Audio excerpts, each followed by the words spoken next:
Minggu ke-17 tahun A. Apa yang terpenting dalam hidup ini? Selamat berjumpa kembali saudara-saudaraku, Bapak Ibu, dalam permenungan misi SPD Indonesia bersama saya, Pater Agus Murtika, SPD. Bagaimana kabar Anda hari ini? Semoga kita semua dalam keadaan senang, bahagia, sehat, dan penuh sukacita. Nah, Bapak Ibu, saudara-saudariku yang terkasih, sejenak kita lihat minggu yang lalu, Yesus memulai dengan 3 perumpamaan. Perumpamaan benih, biji sesawi, dan ragi, yang menggambarkan tentang kerajaan Allah, yang tumbuh mulai dari yang sederhana. Dia tidak kelihatan, namun menggerakkan kehidupan kita dengan luar biasa. Kita harus tetap bersabar dalam menghadapi kesulitan dan tetap berpengharapan. Amin. Amin. Nah, hari ini Yesus memperdalam kembali dengan 3 perumpamaan lagi, yaitu harta yang terpendam di ladang, mutiara yang mahal atau diamond, dan jala yang ditebarkan ke laut yang menangkap segala jenis ikan. Tentu 2 perumpamaan yang pertama yang mengungkapkan sukacita kegembiraan menemukan harta yang terpendam di ladang yang sangat mahal harganya. Seseorang yang menemukan barang yang sangat berharga di sebuah ladang, dengan penuh sukacita dia jual segala miliknya, segala hartanya untuk bisa membeli ladang itu yang memiliki nilai yang lebih mahal lagi. Iya, begitu orang menemukan sesuatu yang sangat bernilai, berharga, hatinya tentu penuh sukacita dan peristiwa yang luar biasa, yang sangat membahagiakan dalam hidupnya, maka dia akan melakukan apa saja untuk mendapatkan yang berharga itu. Iya, Bapak Ibu, saudara-saudariku yang terkasih, betapa pentingnya menemukan panggilan hidup yang sangat berharga ini. Sebagai orang Kristiani, kita harus menemukan panggilan hidup kita. Bila kita sudah menemukan panggilan hidup kita, maka kita bisa meninggalkan segala yang ada pada diri kita untuk mengikuti, mencari Dia, yaitu Yesus. Amin. Amin. Nah, banyak orang dewasa ini tidak menemukan panggilan hidupnya. Kemana harus pergi? Dan akhirnya tidak pernah sampai tujuan hidup yang sesungguhnya. Hal ini juga mempengaruhi hidup kita, cara kita berdoa, cara kita bertindak.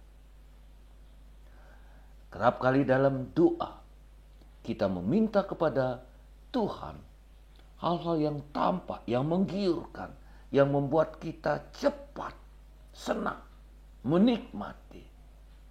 Padahal dalam hidup ini, apa yang sesungguhnya kita butuhkan, yakni rahmat Allah.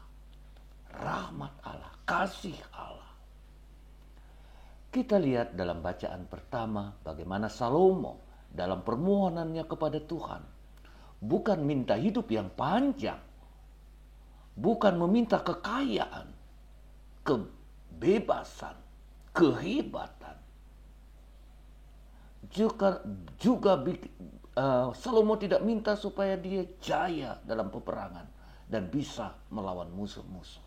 Sama sekali tidak. kelihatan ini permohonan-permohonan yang sangat penting, yang tampak, namun sesungguhnya tidak dapat memenuhi hati kita, tidak dapat memberikan sukacita yang sungguh-sungguh dalam hidup kita. Yang diminta kepada Tuhan justru kemampuan untuk memilih, untuk membedakan mana yang baik, mana yang tidak baik, yaitu hati yang bijaksana. Doanya ini adalah sebuah model yang bisa menjadi contoh bagi kita dalam doa-doa kita. Salomo mulai menyadari tanggung jawabnya. Ia sadar, ia masih muda.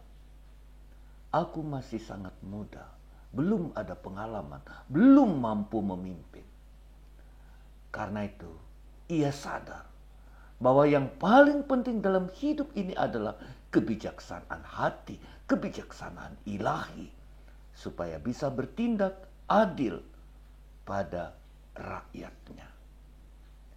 Salomo tidak mencari kekayaan, kuasa, kesenangan, melainkan rahmat, kebijaksanaan Allah. Dia berdoa begini, berikanlah kepada hamba-Mu hati yang bijaksana, agar dapat memimpin dengan bijaksana. Tahu membedakan mana yang berkenan, mana yang baik, dan mana yang tidak baik. Kebijaksanaan yang mampu mengadili rakyatku dengan bijaksana. Bapak, Ibu, saudara-saudariku yang terkasih, kita harus sadar dalam hidup kita, tanggung jawab kita kepada Tuhan dan masyarakat. Rencana Allah untuk hidup kita ini sungguh luar biasa. Kita harus mencari dan menemukannya dan meminta kepadanya. Bagaimana menemukan rencana Allah dalam hidup kita sehari-hari? Kita ingat kembali, bukankah kita sudah ditentukan Allah sejak semula menjadi serupa, menjadi segambar dengan Allah, serupa dengan putranya Yesus Kristus. Luar biasa. Amin Bapak Ibu, amin, amin. Nah, kita kembali dalam Injil. Yesus menambahkan satu perumpamaan lagi, yakni tentang pengadilan terakhir. Kerajaan Allah seperti jala yang dilemparkan ke laut, yang menangkap semua jenis ikan-ikan. Begitu halnya gereja. Dia mengumpulkan berbagai orang yang berbeda-beda. Memang kita semua Kristiani, kita anak Allah. Namun kita tak memiliki hati yang sama, bukan? Kebenaran akan kelihatan, akan nampak pada saat pengadilan. Yesus berkata, malaikat-malaikat akan datang memisahkan yang jahat dan yang baik. Yang jahat tentu akan dibuang, disingkirkan. Yang baik akan dipelihara, dirawatnya. Di sana Bapak Ibu akan ada tangisan dan gertak gigi. Ya, setelah menyampaikan perumpamaan ini, Yesus mengembangkan refleksinya. Yang baru dan yang lama. Di akhir pengajarannya, Yesus memberikan peringatan dan pesan yang tajam tentunya.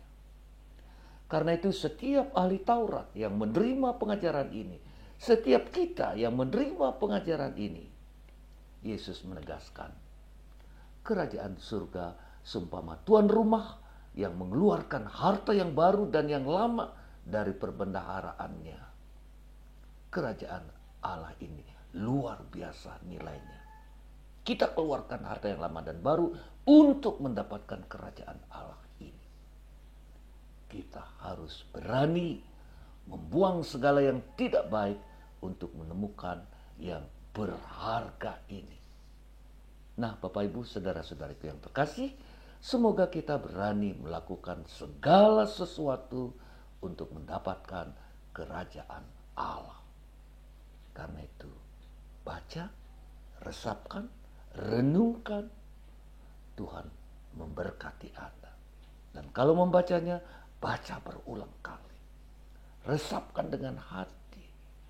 Dan lakukanlah dengan bijaksana, dengan sepenuh hati. Salam, saya Romo Agus Inyoman Murtika, SPD, Canggu, Padang Tawang, Denpasar, Bali. Semoga kita semua diberkati. Amin. Amin. Amin.